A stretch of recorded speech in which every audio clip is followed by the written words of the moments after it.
Welcome to the HerStory Circle podcast, the podcast that brings you the extraordinary tales of everyday women who are changing the world. I'm your host, Jme Thomas, and I'd like to acknowledge traditional custodians of the land on which we meet today. I also like to pay my respects to elders, past, present, and emerging. Every week, we dive into the lives, challenges, and triumphs of women from all four corners of the globe. We're here to inspire, enlighten, and connect, sharing stories that uplift and empower. So grab a cup of coffee, settle in, and join us as we explore the incredible journeys of women shaping our future. This is HerStory, where every woman's voice matters. Hello, everybody, and welcome back to the HerStory Circle. This is Jme Thomas here in beautiful Melbourne, Australia. And today I am graced with the presence of yet another intriguing woman. Welcome, welcome, welcome to our tribe. Please tell everybody your full name, where you're based, and share your story with us today.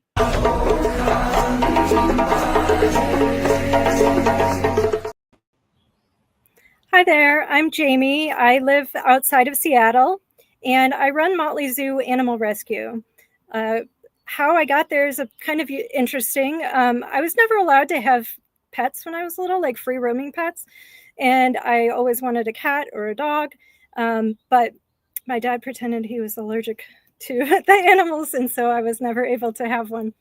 But when I was about 17, I snuck a kitten into my room, and my dad asked why he wasn't consulted on that. And I said, "What would you have said?" He said, "No." And I go, "Well, that's why." So that began my career as an official cat and dog lover. But I didn't actually get a dog until I got married. In between getting my first cat and now, I went to school for pharmacy. Unfortunately, I got really sick with chronic fatigue, which still does affect me to this day. I'm not as able as people my age and never have been able to keep up.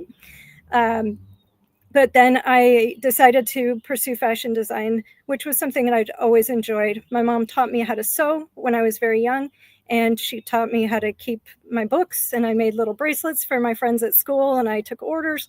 So I learned how to do business at an early age. I learned how to sew at an early age, and I wanted to put that to use. But I didn't really know how to make patterns or anything like that. So I ended up moving to Seattle, and I started fashion school there. But again, I got kind of sick, and I couldn't finish. And so I decided to branch out on my own. And I also integrated welding.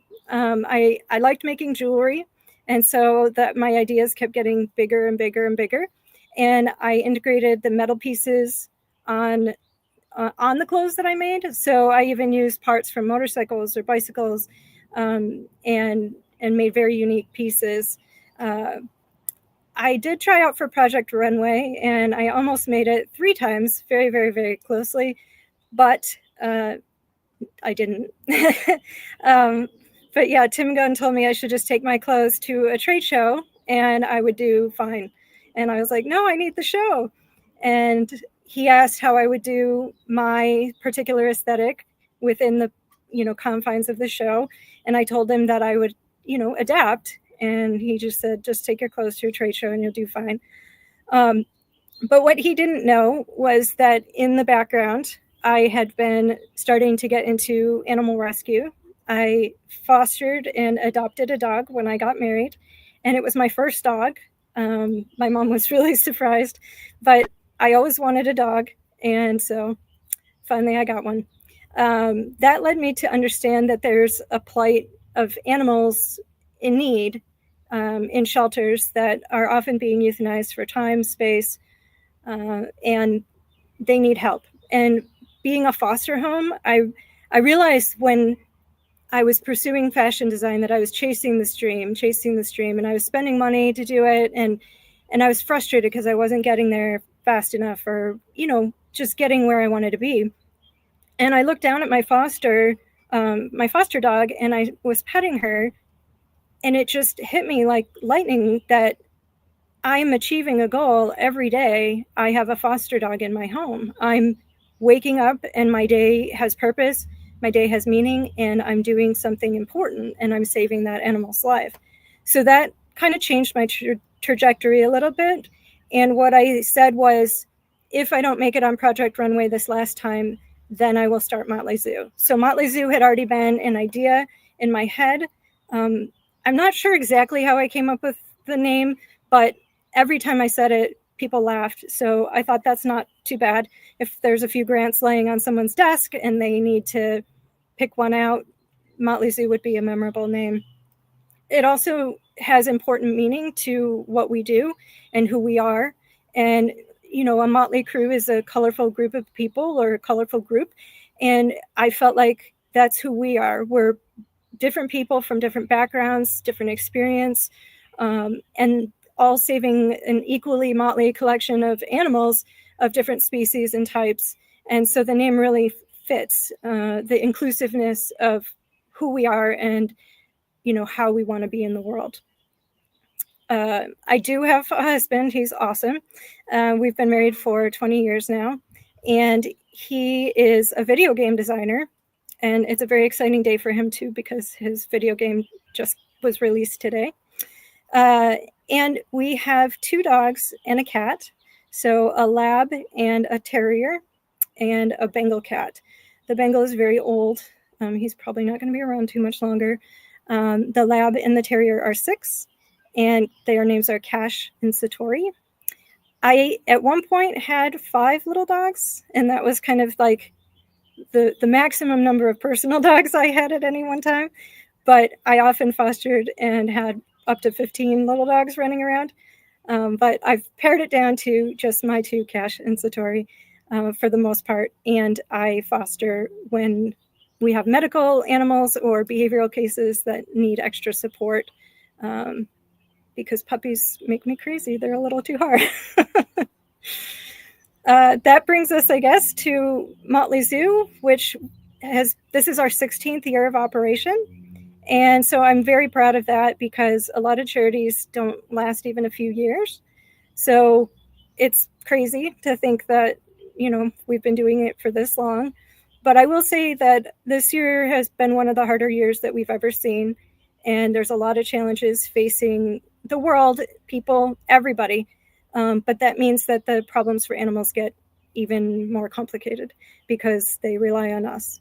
So I wanted to come today and share my story and share our mission, in hopes that this might inspire you to either get involved with some animals or at least consider what your passion is and get involved in a way that really makes an impact. Wow. Welcome. Thank you. And thank you so much for sharing your story with us today, Jme. It's incredible what happens when somebody's passion turns into a vocation, a business, advocacy to really change the world. I think I mentioned to you when I was talking to you earlier that I am looking for go-givers, not go-getters, people who have a passion to leave this planet a better place than we found it. So giving comes intuitively to some people and not to others. What changed your life when someone gave to you? I had really good examples in my parents who were very charitable and spiritual. And I just know that when I received help from somebody, whether it was just a smile or, you know, someone made room for me on the bus or seat or whatever, it made me feel good, and it made me feel seen, and I want to do that for other people. I want people to feel comfortable, to be happy. And if I could be the best part of somebody's day, I would love to do that. And that is very ingrained in who I am. I don't know how to do anything else. And so sometimes my husband jokes, it can be to the point of my own detriment sometimes, because I can sometimes give maybe too much, but I always feel like it's worth it. I love that. Now, how do you how did your love for animals and rock music come together? It was kind of a fluke, really. Just kind of stumbling upon the name Motley Zoo and thinking about it for a while before we actually started the organization. That put the musical, kind of inspiration in there. And my husband and I are kind of rock and roll people. We have tattoos and colored hair and shaved hair and whatever. And so, we like that edgy thing. And a lot of organizations, they all are very cutesy, very fluffy, furry, everything, but their names are so similar. Everything's the same. They're my friends, but I can't even remember the different names of their organizations because they're so similar. So one day we had these kittens that were not getting adopted, and we could not figure out why. And so my husband suggested naming them Axel and Slash after Guns N' Roses members. And Right. I thought, maybe that's a little too edgy. Like we're still trying to fit in or whatever. And he was like, well, it wouldn't hurt. You can change it back. So I changed it. And within 10 minutes, we had a bunch of applications for them. And so I Oh. was like, that works. So that started the theme of naming all the animals after the musicians and Yeah. pop culture. But then a concert was coming up for a band that I really enjoy called Rancid. It's a punk band. It's my husband's favorite band. And I had a dream that I brought the kittens that we named after them to the concert. And Right. I went to the back door and I was like, hey, I have kittens named after you. Do you want to help them get adopted? And so in my dream, I went up and took pictures with them in the green room and all that. And it went really well. So I was telling my husband this and I'm just laughing at how ridiculous it is. And I just stopped laughing and I was like, I'm going to do that. And he's like, Oh, what? wow. And I was like, I'm going to bring the kittens to the show and I'm going to see if the band will do what, just like my dream. It'll go just like my dream. And he was kind of like, okay, crazy. Like, that's all on you. And so I did that. I went to the back door and I told them, and it went just like my dream. The band invited me in. I spent probably 45 minutes with them, which is a really long time to spend with, for them to spend with us, or with me rather. And so when I got home and I told my husband that I spent the whole day with his band, his favorite band, he's like, well, Snoop Dogg's coming and Slayer, like, what can you do with that? And so it was kind of a challenge. Oh. And we got into Snoop Dogg, we got into Slayer. And so from there, it just kind of became this thing where the venues knew who we were, they knew to expect us, and the artists thought it was great. And this whole idea now is actually emulated by different organizations all over the world. But we were the first to really make it a thing, like a regular thing, and be a rock and roll themed rescue. And so yeah, so it's so cool that it's become a thing. No one knows it's really us that started it, but that's okay. Beautiful. So, what challenges did you face starting a foster-based rescue model? Well, thankfully, I had volunteered and fostered with a different organization before, deciding that I knew enough about what I didn't want to do. So it was here's all the things I'm not going to do. And then these are the ideas that I have that I think could be very successful if they were given a try. And so, I didn't go to school for business or, anything like that, but I have a good sense of, kind of what I'm just going to try whatever it is that I think we should try. Yes. And we don't take big risks with money. Like, we're not going to do an expensive ad campaign or something like that. But anything that's free, grassroots, like, you give it a try. If it doesn't work, you move on and you try something else. So I'm not afraid to take chances. And I think that that's really helped overcome a lot of the challenges that other perhaps organizations might have about trying new things. I do feel like I've inspired other organizations around here to become a little bit looser and more free and able to do things that, maybe they thought weren't possible before. Oh, I love it. So, can you share a memorable moment in all of your work that really sticks with you in terms of your animal rescue endeavors? Yes. I've had some troubled animals. So, maybe they're little chihuahuas that bite, Mm. or, they have medical conditions. And a couple years ago, I took in 4 medical condition animals at the same time. And I definitely got in over my head in terms of like how Mm.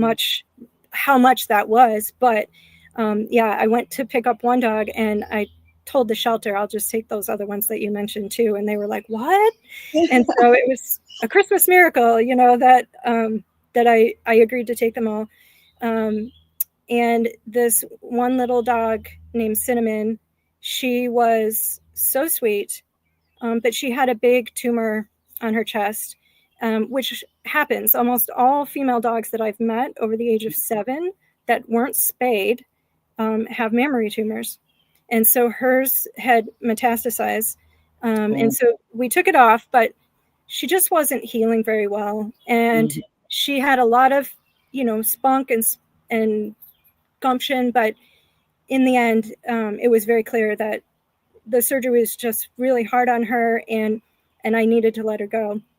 And I say this because everybody knows about the happy side, and sometimes you have to make choices that are difficult, Mm. but you have to put the animals first. So I routinely am trying to think from the animal's perspective and Mm. help them from that point of view. So that can be really hard, but I feel like not everybody can do that, and for whatever reason, I typically have the strength to do that. We that ended up being a kind of a rough Christmas with some sick dogs, but um, Mm. and then for a success story, I guess I would say we had a dog that we took in from Korea. They have a meat market trade there, unfortunately, and um, it's yeah, they keep dogs in cages like in puppy mills, and then they sell them for meat. But it's very traumatizing for the dog.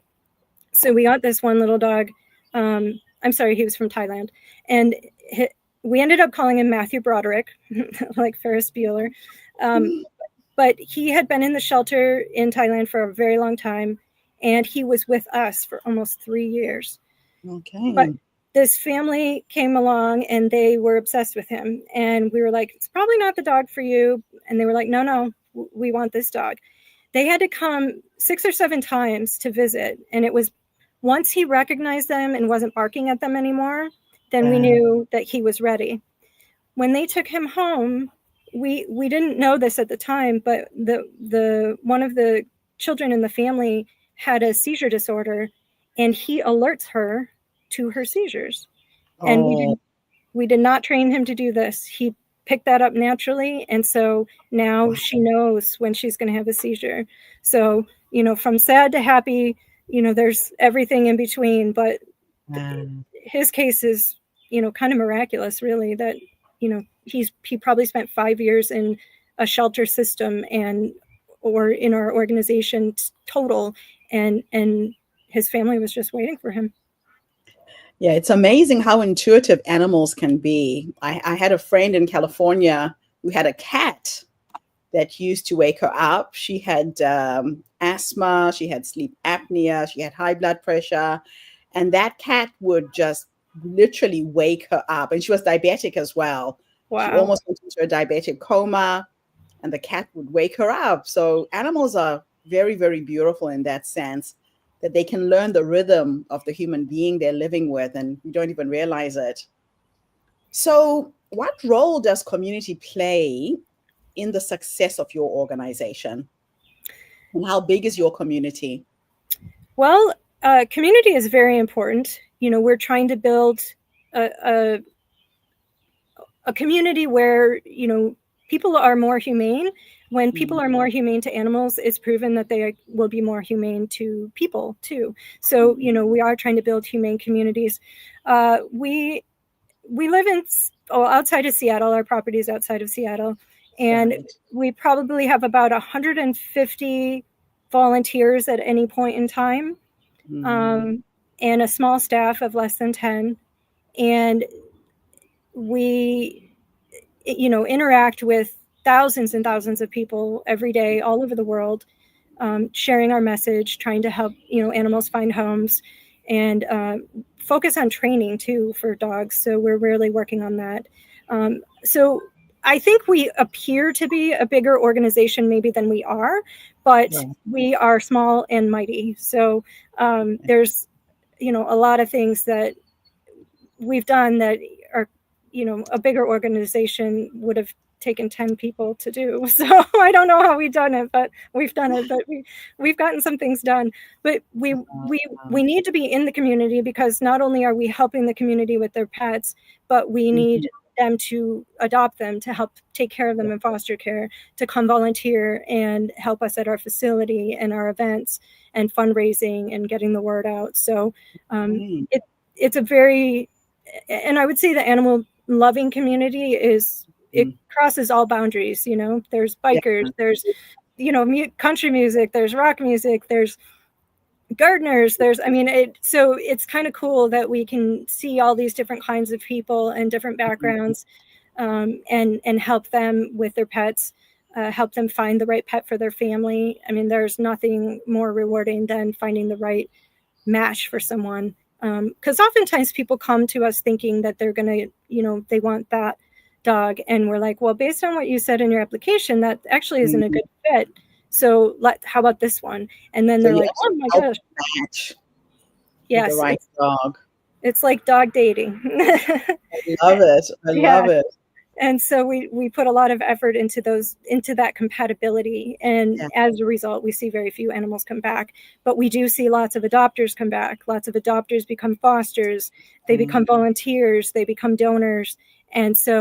And we call a repeat adopter, we call them repeat offenders, as a joke.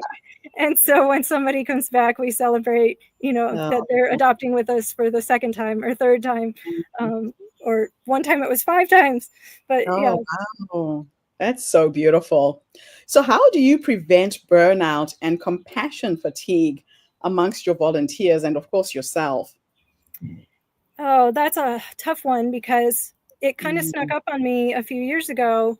I was sharing some information about compassion fatigue with our volunteer manager, and she was Mm. like, I have that. And I was like, what? And she was Mm. like, that describes exactly how I feel. And I'm like, oh my gosh, I'm so sorry, like, that you didn't know about this, or that it was a thing. And so at that point, we made a really big point about explaining to people what compassion fatigue is and how to, Yes. watch for it. And I would say that it it is hard, and I do have moments where I feel really beat down and Yeah. just exhausted. um, but my husband said something that was interesting to me, and he said it's never the animal stuff that makes you tired or sad or really gets you down. He said it's Mhm. all the conflict with people, when people are not getting along, or you're trying to find volunteers and people didn't sign up, or he said it's Mhm. usually the human aspect that wears me down the most, which makes me understand too that I'm doing what I should be doing, because the Yeah. animal thing builds me up, even if sometimes interaction with people can really you know Cool. wear me out. But Yeah. I love people at the same time. I love people. I love our volunteers. I have the best friends. I would never have the friends that I have now if it weren't for Motley Zoo. So Motley Zoo has made a lot of relationships for me Mhm. and everybody else. I know it saved a few people from committing suicide, Oh, volunteering with us. It's really changed a lot of people's lives. So that's um, amazing. yeah. So, what advice would you give someone who wants to start fostering? Oh, well, that is great. Fosters are always needed. So, first of all, it's understanding that that is an ongoing need. Secondly, understanding that you're doing it for the animal, and so you need to understand the time frame is about what the animal needs, and sometimes it can be a few weeks, sometimes it can be a few months. Obviously, don't take a foster if you're going on vacation in 2 weeks. That's probably not a great idea. But if you have a few months where you're home, and if you have pets, if you have kids, those are all things that are typically fine for most organizations for fostering. So find an organization that's near you and do a little research about them, and understand too there's shelters and there's foster-based rescues, and Yes. shelters have fosters too, but usually when you foster with the shelter, you bring the animal back to the shelter and you don't see it get adopted. Whereas from a foster-based rescue, you can participate in the adoption. Sometimes it's too hard for people, but usually they like to. So do a little research and just apply, and then tell about your family, tell about any pets you have, and it's really harder to think about it than it is to actually do it. I swear. And if you do it once and you really don't like it, don't do it again. But you can't say you can't do it unless you try it once. And be patient, because most animal organizations are volunteer powered and they do not have staff or people to answer the phones, around the clock. So it may take some time for them to get back to you. But so don't take it personally. It's never personal. And if one organization doesn't respond or whatever, then try a different one. But the thing is, you have to remember too, is you're coming in to help make the organization better. And if they're not doing something well, or they're not doing it at all, it's because they have no one to do it. So come in with the aspect that you are giving your time to this animal, and you are going to be patient and understanding with the people that there's a lot of demands placed on an organization like ours, and it's many moving parts, and it can be very difficult to navigate. So we really try and have the fosters communicate, be proactive about communication, because that way we can ping back what we need. And So why is giving so important for the future of humanity, do you think? Wow, I say it all the time. I'm just like, don't these billionaires have enough? Like, don't they have enough? Like, it would just make so much more sense if I don't know, if things were capped in some way, shape, or form, so that people could more evenly distribute support and wealth.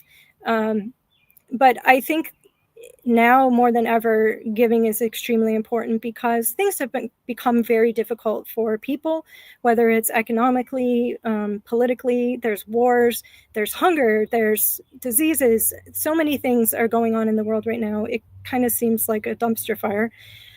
So it's going to be really important for the people to not expect other people to be able to think about the bigger picture. You have to start that way. You have to think about other people. You have to think about the world around you, and you have to be the help. And Mr. Rogers has a saying where he says, bad things happen, but look for the helpers. And that's where I keep finding my mind going to, now look for the people that are doing the work and giving, because those are the people that are really going to change humanity. I totally agree with you. Be the change that you want to see in the world. Love that. I love Yeah. Gandhi's saying. So, how can people help and support your organization right now? Do you have any campaigns coming up? What is the best way that somebody listening to this podcast can reach out and help? So this year, I will say donations have been down significantly for most charities, but especially for animal organizations, as people shift their focus perhaps to more pressing human issues. But we have to remember the animals are still there. they don't know what's going on in the world, and we have to keep them blissfully ignorant of that. So donations are probably the simplest, easiest thing that you can do. And it doesn't have to be a lot. Every little bit counts. I think what's important is that you just make the effort to give a small bit. And then keep up with the newsletter of whatever of our organization or another organization, and see where there are events. Maybe there's community events that you can go to, and getting involved in volunteering and fostering is so critical. We cannot do what we do without people willing to give their time, and it's equally as important, time and money. We can't run without either one. So it I think just stop saying someday you'll help, and make that someday today. Yeah, the time is now. My last two questions are a bit of a thought experiment. In the first one, I'm going to teleport you back to meet the younger you, the young woman who had a passion for animals, had a vision she could make a difference. If I could teleport you back to go and have a conversation with the younger you, based on what life has taught you up until this point, what 3 nuggets of wisdom would you share? I think the first thing is that I didn't mention this, but my very first career aspiration was to be a vet. And my mom reminded me that I might have to put animals to sleep. And so I kind of put it out of my mind. But now I'm in a similar position where I'm making choices for animals, yet I'm not being paid like a vet. And I also there's a lot of things that I could do better if I were a vet. So in terms of access to care, affordability, things like that. So I think one, I would have said, try and go to vet school. The second would be really be true to yourself, and don't let other people tell you how you should be. I never really, I've always kind of beaten my own path and walked my own way. But I would say that that's the right thing to do. You're on the right path. Don't ever forget that. And I guess the other thing would be to remember that there's a lot of things you can't control, and it's not about you and your opinion.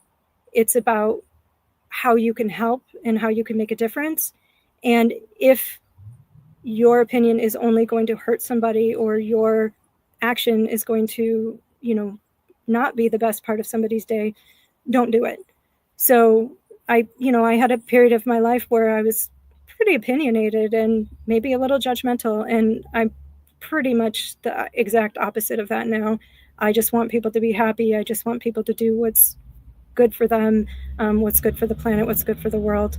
And so, don't be judgmental. I love that. Last question, I'll teleport you into the future, and we are going to go meet a 90-year-old you. Oh my gosh. And she's sitting in her rocking chair with science and technology. You'll probably be hiking with 5 or 6 of your rescues, who knows? But if I could teleport you into the future to meet this wise woman who has led you up until this point, what will you say to her when you finally meet her? And I'll tell you why I like asking this question before you answer.